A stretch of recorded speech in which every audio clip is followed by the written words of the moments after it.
How y'all doing today? Uh, I'm gonna go through a righteous precept. This is what I honestly believe. Um, I do translate my own scripture sometimes, or sacred text, whatever you want to call that. Let me know if you disagree with the translation. That's fine. Um, a lot of that has to do with my personal views on things. So here we go. Righteous precept number one. The God El, named Yahweh, the sole creator, and is an indivisible, omnipotent, omniscient, solo God.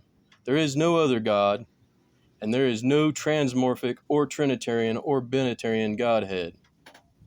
What that means is God's form does not change, and there are not multiples.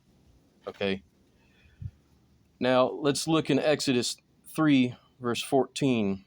The Eternals, he spoke to Moshe, a he, that is a he, and spake. So now you will say to the sons of Israel, a he sent me to you and yours. Okay. In this case, Elohim is translated as Eternals plural. And the reason why I chose to translate it like that is because Yahweh he is eternal both in past and in future, and I view that as a title. Whether that's a good translation or not is debatable. And yes, the New Testament does translate that as God's, uh, and yes, the Septuagint probably does too.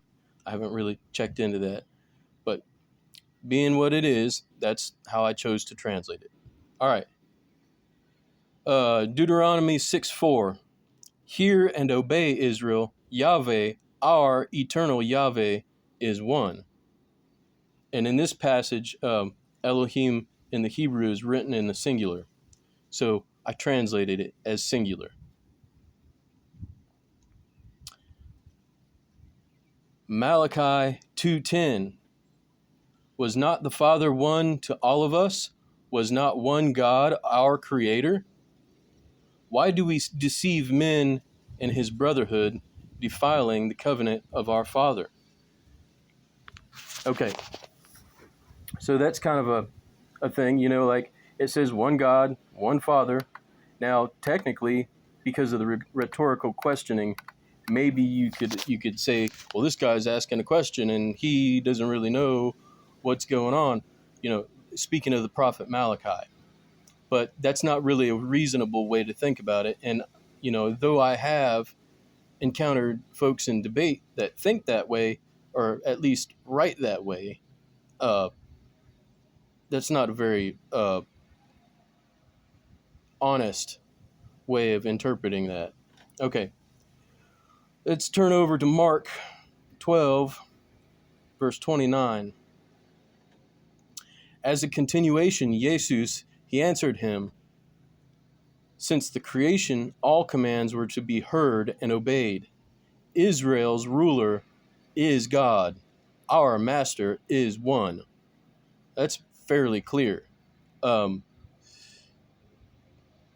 Jesus doesn't say that Jesus doesn't say that he's the ruler. He says God is the ruler. All right. Now, let's turn over to Job 13:8, and this time I'm reading in the King James Version. Will ye accept his person? Will ye contend for God? Now, this is the only verse in the entire Bible that talks about God's person. It's written intentionally in the singular.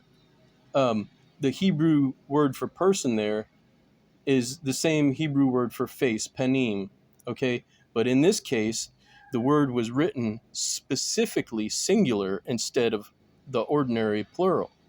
Now think about that. Whoever was the author of the book of Job wrote that intentionally in the singular to explain properly the singular nature of God. God is male, God is one.